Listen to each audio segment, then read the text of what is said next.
गिबि गिबियावनो बर'नि निउस पर्टेल नायगिरि बयनिसिमबो दुलाराय बाथौ गौथुम जानानै सिबिनाय आरो खुलुमनायनि जासिहरदों। दिनै गोथार बाथौ साननि सारा दिनै आसाम आरो आसामनि बायजोआवबो दिनै गोथार बाथौ सानखौ खुंफुंनो लानाय जादों साननैनि हाबाफारिजों। गमामायैनो जों गोजोननाय मोन्दों। दिनैनि समाव बाथौ धोरोमा दिनै मुलुगाव गोसारबाय आरो गोसारलांनाय जाबायदि जिल्ला आफाद बियाब आफाद गामि आफादफोरा खामानि मावदों। दिनै गमामायैनो जों गोजोननाय मोन्दों जे बर' हारिनि गेजेराव दिनै गोथार बाथौ साना आरो बाथौ धोरोमजों मोनसे बेयो दिनै जोंनि फालिथाय आरो बेजोंनो दिनै आसाम गभर्नमेन्टआ 2018 मायथाइयाव फुल प्रेजेन्ट हलिडे होदोंमोन। बेबायदि लेखायै दिनै गासैबो फसंथानफोरा सरकारि फसंथानफोराबो दिनै बन्द' सान आरो बेहायनो दिनै सारा आसामाव आरो आसामनि बायजोआव साननैनि हाबाफारिजों जेरैबायदिहाय मिरु गौथुमा बिथोन हरदोंमोन बेबायदि लेखायै मैयानिफ्राय आलारि बाथि फोजोंनायजों लोगोसे समायना रमायना थानसालिखौ फोसाबनायजों दिनै फुंनि हाबाफारि आर'ज गाबनायजों दिनै धोरोमनि गेजेरजों जे बर' समाज आरो सुबुं माहारिया गोजोन खौसेथि जे लाबोनो हायो बियो गमामायैनो दिनै जोंनि गेजेराव फोथायनाय फैदों। बर' समाजखौ दिनै दाफामनांगौब्ला दिनै बाथौ धोरोमनि गेजेरजोंसो हागोन आरो बिनि गेजेरजोंसो दिनै राव हारिमु राव थुनलाइ आसार खान्थि गासैबो जों दिनै थांनानै थागोन। खौसेनि गोसो अनसायनाय गोसो निमाहानि गोसो जों दिनै दावगालांनांगोन आरो बेखौनो नों दा नागार आं दा नागार जों गासैबो खामानि मावलांनो थाखाय धोरोमनि गेजेरजों दिनै बर' समाजखौ दाफामनायनि जोङो दिनैनि समाव जों मोनसे मावफारि हिसाबै लाबोदों दुलाराय बाथौ गौथुमा। दिनै दुलाराय बाथौ गौथुमनि गेजेरजों धोरोमनि गेजेरजों दिनै सोलोंथाइ बिथिंखौबो जों दावगाहोनो हादों आरो बेजोंनो लोगोसे दिनै बर' समाजनि गेजेराव जाफ्लेबाय थानाय जेरैबायदि ड्राग्स बेफोरनि सायावबो जों दुलाराय बाथौ गौथुमा खामानि मावदों।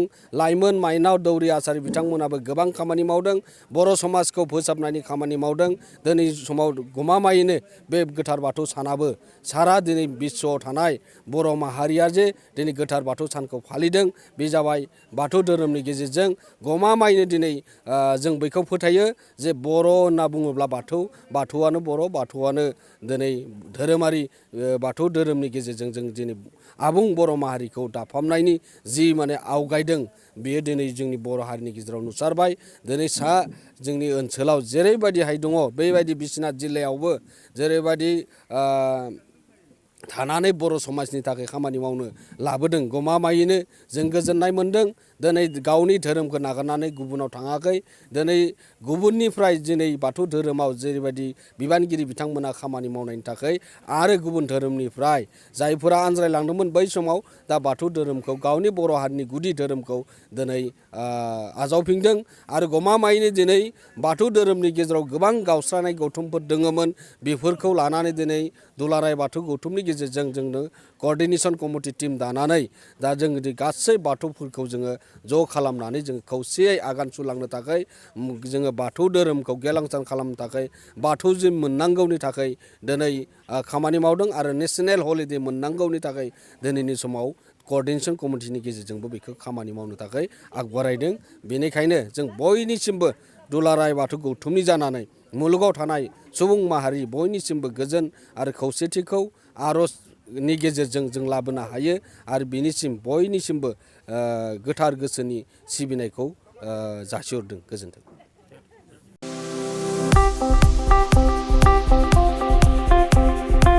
गोजोनथाव खौरां। क'क्राझार सहरनि खोदोमथलायाव थानाय physiotherapy clinic and rehabilitation सेन्टारा struck बेरामजों भुगिनांनाय सुबुंफोरनि थाखाय मोनसे गोजोनथाव खौरां लाना फैदों। स्ट्रक बेराम जानाय सुबुंफोरखौ मोजां फाहामथाय होनो हानायनि सुबिदा होगासिनो दं क'क्राझार सहरनि खोदोमथलायाव थानाय फिजिअथेरापि क्लिनिक एन्ड रिहाबिलिटेसन सेन्टारा।